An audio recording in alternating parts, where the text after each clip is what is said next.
우리들의 교회가 주일 오전 예배 시간을 통해서 복음에 기초한 삶이라는 주제를 가지고 같이 은혜를 나누고 있습니다.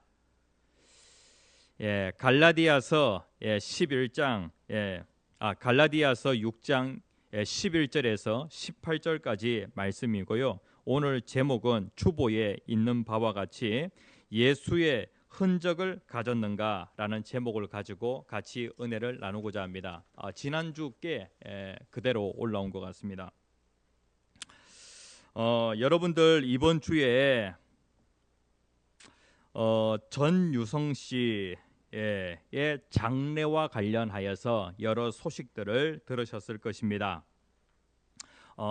제가 신문을 보는 가운데 국민일보 신문을 보면서 참 따뜻한 그런 그 기사를 보게 되었습니다. 제목은 전유성의 기적적인 기적 같은 회심이라고 하는 그러한 그 내용의 글이었습니다. 이 전유성 씨가 회심을 하게 되어지는 데에 아주 중요한 역할을 감당했던 사람이 누구냐면은 조혜련 씨. 그 다음에 이 전유성 씨는요, 경북 청도에서 오랜 시간을 보냈는데 그 인근에 계시는 목사님, 이분들이 전유성 씨가 회심을 하게 되어지는 데에 아주 중요한 역할을 했다는 거예요. 그가 세상을 떠나기 전에 이러한 고백을 하게 되어집니다. 하나님 당신의 존재를 왜 몰랐을까요? 너무 후회됩니다. 왜 이제야 당신을 알았을까요? 라고 하는 그러한 고백을 하게 되어집니다. 전유성 씨는요, 언제 세상을 떠나게 되어지냐면은 9월 25일에 세상을 떠나게 되어집니다. 그런데 그가 언제 회심을 하게 되어지냐면은 8월 달에, 그러니까 세상을 떠나기 불과 한 달 전에 그가 회심을 하게 되어집니다. 그가 회심을 하면서 그의 마지막 고백이 무엇이냐면은 하나님 당신의 존재를 왜 몰랐을까요? 너무 후회됩니다. 왜 이제야 당신을 알았을까요? 라고 그렇게 고백을 했다는 거예요. 그는 인생의 마지막 순간에 하나님을 영접하고 이러한 믿음의 고백을 하게 되어집니다. 그가 이러한 고백을 하기까지, 그가 고백을 하는 데에 그가 이 땅에서 그리스도인으로 산 그 기간은 불과 한 달 정도밖에 되지 않습니다. 그런데 그가 이러한 고백을 하기까지 30여 년 동안 눈물로 기도해 온 크리스찬 코미디언 후배들이 있었고, 그리고 가족들이 있었다는 거예요. 특별히 이 전유성 씨의 그 회심을 위하여서 이성미 집사가 38년간 기도하였고요.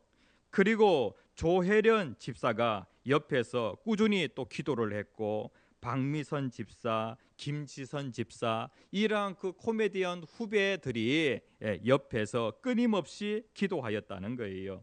그때마다 전유성 씨는요, 한결같이 강경하게 신앙을 거부하였어요. 그런데 그 후배들은 포기하지 않고 이 전유성 씨를 위하여 계속해서 기도했다는 것이죠. 평상시에 이 전유성 씨는요, 참 책을 많이 읽었어요. 개그도 잘 짜고, 그리고 아이디어도 아주 뛰어났어요. 공부를 많이 하는 사람이다 보니까 이성적인 그러한 사고가 강해서 하나님의 존재를 더 쉽게 받아들이지 못했던 것 같아요. 이러한 가운데 이 전유성 씨가 갑자기 건강이 악화되기 시작합니다. 그러면서 이 조혜련 집사가 8월 달에 간증 집회 인도차 미국을 가게 되어지는데, 거기에서 전유성 씨의 동생인 전익성 집사를 만나게 되어집니다. 그러면서 간증 집회를 마치고 돌아오는 길에 함께 들어오게 되어지는데, 이 전유성 씨의 동생 전익성 집사가 형의 구원을 위하여서 3주 동안 한국에 머무르면서 부단히 애를 쓰게 되어집니다. 형이 건강이 악화되었다라고 하는 그러한 소식을 듣게 되었을 때에 이제는 마지막이구나, 어떠하든지 형을 구원해야 되겠다라고 하는 그러한 생각을 하였던 거예요. 3주 동안 부단히 곁에 있으면서 예를 썼지만은 그 전유성 씨는요, 예수님을 영접하지 않습니다. 그러던 중에 조혜련 집사가 어떠한 생각을 하게 되어지냐면은, 전유성 씨가 낯을 많이 가리는 그러한 사람이고, 그러다 보니까 낯선 사람이 와서 복음을 전하게 되어질 때 많이 꺼린다는 거예요. 그래서 청도에 있을 때에 같이 가까이에 있었던 그 목사님이 계시는데, 그 목사님을 급히 부르게 되어집니다.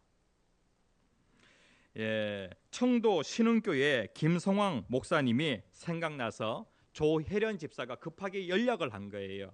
그래서 지금 전유성 씨를 위하여서 좀 와서 복음을 전해달라고, 영접 기도해달라고 부탁을 하게 되어지죠.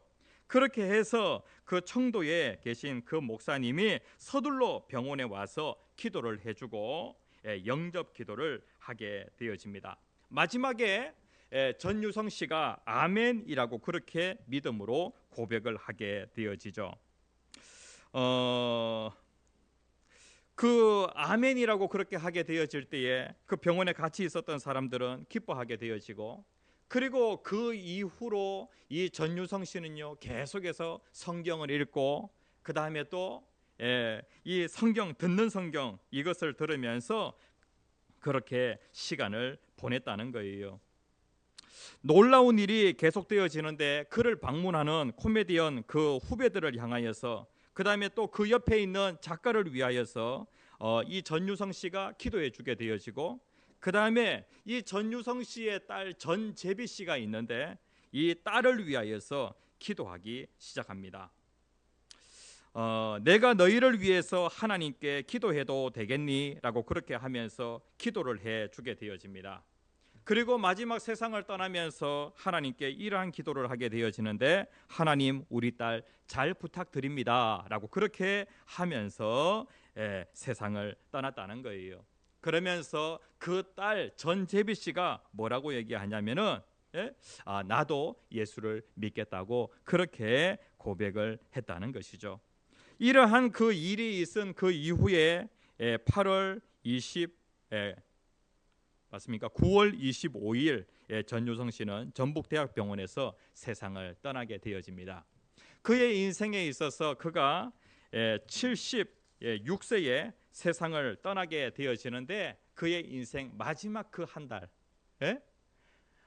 예수의 흔적을 가지고 자기의 그 마음에, 그 심령에 예수의 흔적을 가지고 세상을 떠나는 것을 보게 되어집니다. 오늘 제목이 무엇이냐면은 예수의 흔적을 가졌는가라는 그러한 제목으로 우리들의 교회 성도님들과 함께 말씀을 나누고자 합니다. 사도 바울이 갈라디아 교회를 향하여서 편지를 썼어요. 사도 바울은 시력이 좋지 못한 그러한 사람입니다. 안질로 인하여서, 그러니까 사도 바울이 회심하는 그 사건 과정에 어떠한 일이 있었냐면은 아주 밝은 빛을 보았어요. 그래서 그는 3일 동안 앞을 보지 못한 그러한 상태에 있었죠. 그 일 때문에 사도 바울은 안질이 있어서 그의 인생에 글씨를 쓰는 데에 상당히 불편함이 있지 않았겠는가, 이렇게 이제 학자들이 생각을 해요. 사도 바울이 많은 글들을 썼잖아요. 많은 교회들을 향하여 편지를 썼잖아요. 그런데 이 편지들을 대부분 누가 썼냐면은 자기 옆에 있는 제자들이 그것을 받아 적어서 대피를 하게 되어집니다. 그런데 오늘 본문 말씀에 보면 사도 바울이 어떻게 고백하고 있냐면은 11절에 내 손으로 너희에게 이렇게 큰 글자로 쓴 것을 보라 라고 그렇게 말씀을 하고 있어요. 사도 바울이 직접 자기의 손으로 썼다는 거예요. 그리고 큰 글자로 썼다는 것이죠. 이 내용은 어떠하다는 거예요? 중요하다는 것이죠. 중요하기 때문에 사도 바울은 어떻게 했냐면은 자기가 직접 그 글을 쓰고 이 부분만큼은 자신이 직접 쓰고 그 다음에 자신이 큰 글자로 썼다는 거예요. 그의 인생에서 정말로 강조하고 싶은 중요한 내용이 무엇인가? 이제는 예수의 흔적을 내가 가지고 있다는 거예요. 사도 바울 자신은 자기의 그 심령에 예수의 흔적을 가지고 있다는 것이죠. 요 흔적이라고 하는 요 단어가 어떠한 단어냐면은 그 로마 시대에 특별히 주인의 종에게는 도장을 꽝 찍어 가지고 흔적을 남기게 되어집니다. 그러니까 불에 데워진 그 불도장이 있는데 이 불도장을 그 죄수에게 꽝 찍게 되어집니다. 그러면은 그것을 통하여서 이 노예는 암흑의 주인의 노예라고 그렇게 인식되어지는 것이죠. 우리 모든 그리스도인들에게는 무엇이 있냐면은 예수의 흔적이 있어요. 다시 얘기하면은 나는 예수님의 것이라고 하는 그러한 예수의 흔적이 우리의 그 마음에 심령에 그것이 찍혀져 있다는 것이죠. 지워지지 않는 불도장이 내 심령에 찍혀져 있다는 거예요. 전유성 씨도 마찬가지로 이 세상을 떠나기 일주일 전에 그의 마음에 무엇이 찍혔냐면은 예수님의 것이라고 하는 예수의 불도장, 예수의 흔적이 찍혀지게 되어졌다는 거예요. 이것이 사도 바울에게 있어서 너무나도 중요하다는 거예요. 예수의 흔적을 가졌는가? 오늘 저와 여러분들에게 질문하고 있어요. 교회를 그저 왔다 갔다 하는 그러한 사람, 그냥 교회 다니는 사람이 아니라 예수의 흔적을 가진 그러한 사람이 되어야 한다는 것이죠. 그런데 오늘 본문 말씀에 보면은 사도 바울의 인생 가운데 바울의 적이 있었다는 거예요. 여러분들이 예수를 믿는 데에 여러분들 주변에 적들이 있다는 거예요. 예수를 믿는 데에 방해하는 그러한 방해꾼들이 있다는 것이죠. 사도 바울에게는 어떤 사람들이 있었냐면은 율법주의자들이 사도 바울에게 있어서 방해꾼이었어요. 사도 바울은 예전에 어떤 사람이었냐면은 율법주의자였어요. 그러니까 구약 성경, 하나님이 이스라엘 백성들에게 주신 이 율법, 이것을 철저하게 지켜서 자기의 그 행위로, 그 선행으로 구원을 받고자 했던 그러한 사람이 바로 사도 바울이었어요. 그런데 사도 바울 주변에는 이러한 사람들이 여전히 존재하여서 이러한 사람들이 사도 바울이 구원을 이루어 나가는 데에, 그리고 사도 바울이 복음을 전하는 데에 방해꾼 역할을 하고 있다는 것이죠. 우리들의 교회 성도님들, 복음을 훼손하는 그러한 방해꾼들이 있어요. 구원의 길과 관련하여, 천국 가는 그 길과 관련하여서 구원은 오직 한 길이에요. 예수를 믿는 것 외에는 천국 갈 수 있는 길이 없어요. 그런데 여러분들 주변에 이렇게 얘기하는 사람들이 있죠. 착하게 살면은 좋은 곳에 갈 수 있어. 선한 일을 많이 하면은 좋은 곳에 갈 수 있어. 이렇게 얘기하는 사람들이 있죠. 자기의 행위로는 절대로 천국 갈 수 없다. 성경이 그렇게 얘기하고 있어요. 이러한 사람들이 바로 사도 바울의 적이라고 그렇게 할 수가 있겠습니다. 이러한 사람들을 향하여서 예수님은 뭐라고 말씀하시냐면은, 예수님 그 시대에 서기관과 바리새인들이 있는데 이 사람들을 향하여 예수님께서 화 있을진저 외식하는 서기관들과 바리새인들이여 라고 그렇게 예수님께서 책망을 하셨어요. 오늘날에도 교회 안에 어떠한 사람들이 있냐면은 외식하는 그러한 교인들이 얼마든지 있을 수 있다는 거예요. 우리는 어떠하든지 예수 그리스도의 십자가를 바라보고 그것이 복음이니까 그것을 붙잡는 그러한 우리의 삶이 되어야 하는 것이죠. 하나님, 예수 그리스도의 십자가 앞에 내가 감격하게 하여 주시옵소서. 십자가를 생각할 때 내 마음이 뜨거워지게 하여 주시옵소서. 하나님의 그 사랑 이야기가 나를 위한 그 사랑 이야기로 내 마음에 뭉클하게 다가오게 하여 주시옵소서.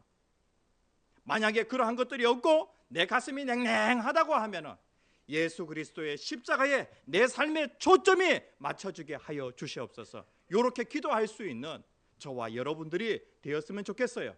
만약에 이것이 없다고 하면 여러분들은 껍데기뿐인 그리스도인입니다. 이러한 사람들을 향하여 예수님이 책망하십니다. 화 있을진저 외식하는 교인들이요, 십자가 없는 그 교인들을 향하여 외식하는 교인들이요, 사랑이 없는 그 교인들을 향하여 외식하는 교인들이요 라고 그렇게 예수님께서 말씀하신다는 거예요. 우리들의 교회 성도님들은 이러한 성도님들 아니시죠? 예? 여기에 보면은 바울이 주님을 만납니다. 자기의 인생의 주인을 만나요. 사도 바울에게 있어서 이것은 아주 대단한 사건인데요, 율법주의자 중에 율법주의자였던 그 사도 바울이 자기의 인생의 주인이신 십자가에 달린 예수를 만나고 그의 인생이 완전히 바뀌어지게 되어집니다. 그러면서 자기의 마음에 불도장이 새겨지게 되어지는데, 그러면서 사도 바울이 뭐라고 얘기하냐면은 14절에 이렇게 고백을 해요. 우리 주 예수 그리스도의 뭐요? 십자가 외에 결코 자랑할 것이 없으니. 예? 하나님, 나는요 예수 그리스도의 십자가 외에 나의 자랑은 아무것도 없어요 라고 그렇게 고백을 합니다. 여러분들은 무엇을 자랑합니까? 예? 오늘날 많은 사람들이 자기의 그 학벌, 어느 대학 나왔는지, 그 다음에 또 특별히 유튜버들 같은 경우는 구독자 수가 몇 명인지, 그 다음에 또 자기가 올린 그 사진에 좋아요라고 하는 그러한 댓글이 딱 남겨지게 되어지면 너무 기분 좋아합니다. 예? 우리들의 교회 그 달란트 시장 하는 그 쇼츠가 있는데요, 예? 그 유튜브 그 쇼츠가 조회수가 점점 올라가면서, 예? 사람들이 그 달란트 시장 그 쇼츠를 몇 번 봤냐면은 750번을 봤어요. 예? 최근에 올린 영상이 750번. 그 다음에 첫 번째 올해 상반기에 올린 그 조회수가 얼마냐면은 한 1300회 정도가 되어집니다. 그러니까 이제 이게 자랑이 하고 싶은 거예요. 자랑이. 사도 바울은요 특별히 자랑거리 많아요. 나 누구의 제자냐면은 가말리엘이라고 하는 그 선생 알지? 내가 그 선생님의 그 교수님의 내가 제자야. 예? 내가 말이야, 나는 세계에서 가장 위대한 나라 이 로마 제국에 나는 시민권을 가지고 있어. 그리고 내가 가지고 있는 그 기술은 천막을 만든 군용 천막을 만드는 그러한 기술인데, 나는 최고급 그러한 기술을 가지고 있는 그러한 사람이야. 이러한 자랑할 수 있잖아요. 그리고 내가 종교 생활은 얼마나 철저하게 했는 줄 아느냐? 내가 이 정도로 종교 생활했어 라고 그렇게 얘기를 할 수 있죠. 그런데 사도 바울은 우리 주 예수 그리스도의 십자가 외에 결코 자랑할 것이 없으니. 예? 그의 인생의 초점이 완전히 바뀌었다는 거예요. 예수님 만나기 전에 그의 인생의 초점은 무엇이냐면 내가 무엇을 하느냐, 예? 그리고 무엇을 안 하느냐, 여기에 초점이 맞춰져 있었어요. 나의 초점이 맞춰져 있어요. 내가 무엇을 했느냐, 내가 무언가를 갖다가 이루면은 야 이것이 나의 자랑거리가 되어가지고 나 이런 사람이야 이렇게 얘기를 하는데, 사도 바울이 예수님 만나고 나서 인생의 초점이 맞춰서 나는 아무것도 아닙니다. 내 인생의 초점은 예수 그리스도입니다. 예수가 나를 위하여서 십자가에서 못 박혀 죽으셨습니다. 나는 그거 외에는 자랑할 것이 아무것도 없습니다 라고 그렇게 고백합니다. 설교의 황제라고 하는 별명을 가지고 있는 스펄전 목사님이 있어요. 이 스펄전 목사님은요 설교를 할 때 설교에서 적어도 한 90% 정도가 어떤 내용이 나오냐면은 예수 그리스도의 십자가가 나와요. 만약에 예수 그리스도의 십자가 내용이 안 나오면 가슴이 답답해져요. 그래가지고 견딜 수 없어 해요. 왜? 내가 전해야 되는 것은 예수 그리스도의 십자가인데. 예? 여러분들 설교 중에 예수 그리스도의 십자가 얘기가 나오면 여러분들 가슴이 뭉클해지고 가슴이 따뜻해집니까? 아니면은 야, 또 그 예수님 얘기네, 또 그 십자가 얘기네, 예? 이렇게 여러분들이 생각하지는 않습니까? 스펄전 목사님의 설교는 계속해서 예수 그리스도의 그 십자가, 예? 그리고 예수 그리스도 그 자신, 여기에 집중을 하고 있어요. 그런데 목사님이 하루는 이러한 간증을 합니다. 어느 날 성경을 조용히 묵상하다가 십자가 장면이 나왔는데 내 마음속에 감격이 없었습니다. 아니, 십자가 장면이 나왔는데 내 마음속에 감격이 없는 거예요. 예? 그래서 저는 울기 시작했습니다. 주님, 나를 구원한 이 십자가의 사건 앞에서 왜 내 마음속에 감격이 사라졌습니까? 예? 나를 구원하여 하나님이 십자가에서 죽으셨는데 왜 감격이 없습니까? 라고 하면서 그가 말씀을 준비하다가 울게 되어집니다. 예? 우리들의 교회 성도님들, 십자가의 그 감격, 예? 십자가의 그 흔적이 여러분들을 그 마음속에 그것이 남아가지고 그것이 십자가의 장면이 나올 때마다 그것이 여러분들을 감격해 하기를 간절히 소원합니다.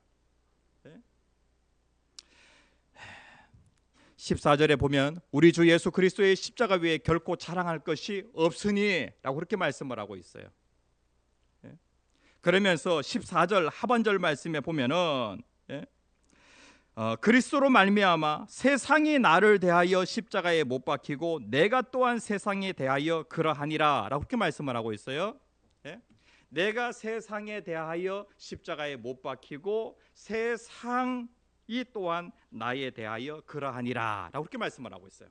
이제 예수 그리스도의 그 십자가의 그 흔적이 자기의 마음에 딱 새겨지게 되어지니까 무슨 일이 벌어지게 되어지냐면은 세상하고 자기하고는 그냥 단절이 되어지는 거예요.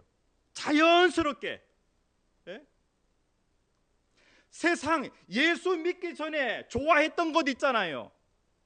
담배 좋아했습니까? 술을 좋아했습니까? 아니면 여러 가지 그런 그 사행성 그런 게임 이러한 것들을 좋아했습니까?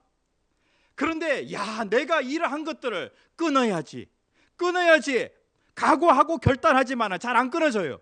그런데 예수 그리스도의 십자가의 그 흔적이 자기 속에 딱 이렇게 남게 되어지니까 자연스럽게 세상과 내가 단절이 되어지는 거예요. 분리가 되어지는 거예요. 자연스럽게.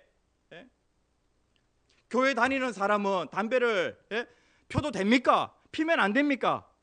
그거 물을 필요 없어요. 예수 그리스도의 십자가의 그 흔적이 자기의 마음속에 딱 새겨지게 되어지면 자연스럽게 분리가 되어져요. 오늘 이 자리에 앉아 계시는 우리 성도님들 가운데 이것을 경험하신 성도님들 계실 거예요. 세상과 자연스럽게 단절이 되어지는 거예요. 내가 예전에는 초점을 어디에 맞췄냐면은 세상의 돈, 명예, 권력 이러한 것에 초점을 맞추며 살았는데, 그런데 내가 그러한 것들과 자연스럽게 분리가 되어지면서 나의 초점이 오로지 예수 그리스도께 초점이 맞춰지게 되어지는 거예요. 너 미래를 생각해서라도 똑바로 살아야지. 너 그런 곳에 가면 안 돼. 이런 얘기 할 필요 없어요. 예수 그리스도의 십자가의 그 흔적이 내 마음속에 딱 새겨지게 되어지면 자연스럽게 그러한 곳 안 가고 싶어요. 그런 것 안 보고 싶어요. 그런 거 안 하고 싶어요. 사도 바울이 그러니까 무엇을 자랑합니까? 예수 그리스도의 십자가 위에 나는 결코 아무것도 자랑할 것이 없다. 인생에 있어서 BC와 AD가 있어요. 역사의 그 분기점이 있죠. 예수님 오시기 전을 BC라고 얘기하고 예수님 오신 후를 AD라고 얘기해요. 내 인생에 있어서도 예수님 오시기 전과 예수님 오신 후가 인생의 BC와 AD예요.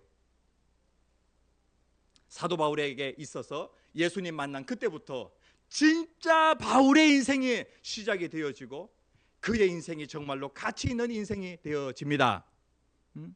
15절에 보면은 할례나 무할례나 아무것도 아니로다. 할례를 받아야 됩니까? 예수 믿는 사람이 할례를 받아야 됩니까? 할례를 받지 말아야 됩니까? 예? 할례나 무할례나 아무것도 아니로되 오직 새로 지으심을 받은 것만이 중요하니라. 예수 그리스도를 믿음으로 말미암아 갈라디아 교회 성도들이 하나님의 자녀, 새로운 피조물이 되었다는 거예요. 새 창조가 되었다는 거. 완전히 새로운 사람으로, 예? 본질적으로 바뀐 그러한 사람이 되었다는 것이죠.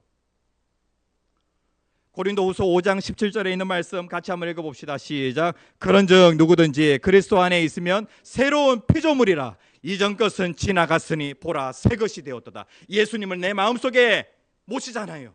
내가 예수를 믿잖아요. 그러면 나는 완전히 새로운 사람으로, 예전의 내가 아니라 완전히 새롭게 창조된 그러한 나로 나는 인생을 새롭게 시작하게 되어지는 것이죠. 예? 무엇이 나를 이렇게 해요? 예수 그리스도의 십자가가 나를 새로운 창조물로 나를 만든다는 거예요. 그래서 사도 바울은 자기 속에 뭐가 있다고요? 예수의 흔적이 있다는 거예요. 17절에 보면은 이후로는 누구든지 나를 괴롭게 하지 말라. 내가 내 몸에 무엇을? 예수의 흔적을 지니고 있노라. 예수의 흔적을 나는 지니고 있다 라고 그렇게 얘기를 합니다. 예? 철로역정이라고 하는 고전이 있어요.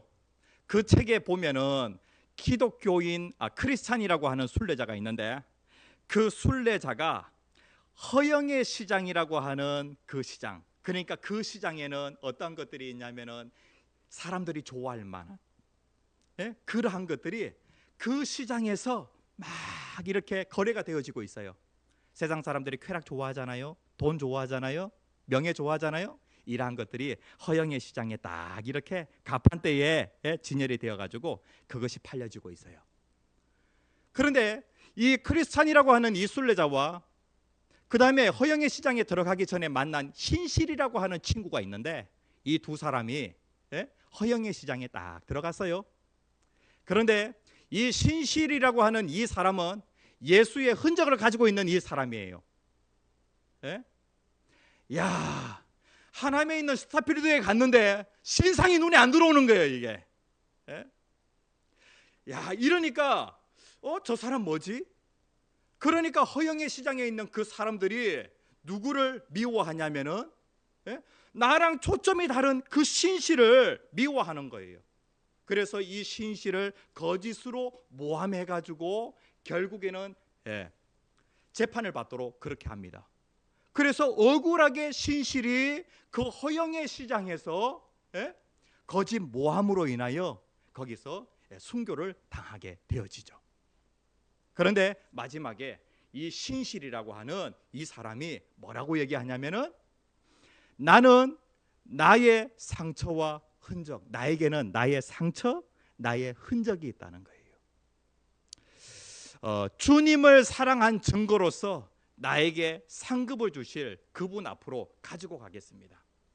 그러니까 이 신실에게 있어서 이 상처와 흔적은 무엇으로 인하여 생긴 상처와 흔적이냐면은 예수를 너무 사랑하기 때문에 거기에서 생긴 흔적이라는 거예요. 그런데 내가 이 흔적, 예수님을 정말로 사랑하기 때문에 내 몸에 새겨져 있는 그 예수의 흔적, 이거 가지고 내가 하나님 앞에 서겠습니다 라고 그렇게 마지막으로 고백을 합니다. 우리들의 교회 성도님들, 여러분들은 다 하나님 앞에 설 사람들이죠. 여러분들 예수의 흔적이 있어야 됩니다. 그리고 예수를 내가 믿고 예수 믿는 사람으로서 길을 걸어가다 보면은 봉사를 하다가, 교회 봉사하다가 상처받은 그런 흔적, 그 다음에 또 예수 믿는 것 때문에 주변에 있는 적들에게 의해서 내가 받은 그러한 그런 상처, 흔적, 이러한 것들이 있다는 거예요. 예배를 끝까지 지키기 위하여서 주님을 너무나도 사랑하기 때문에 내가 받았던 그런 그 예수의 흔적,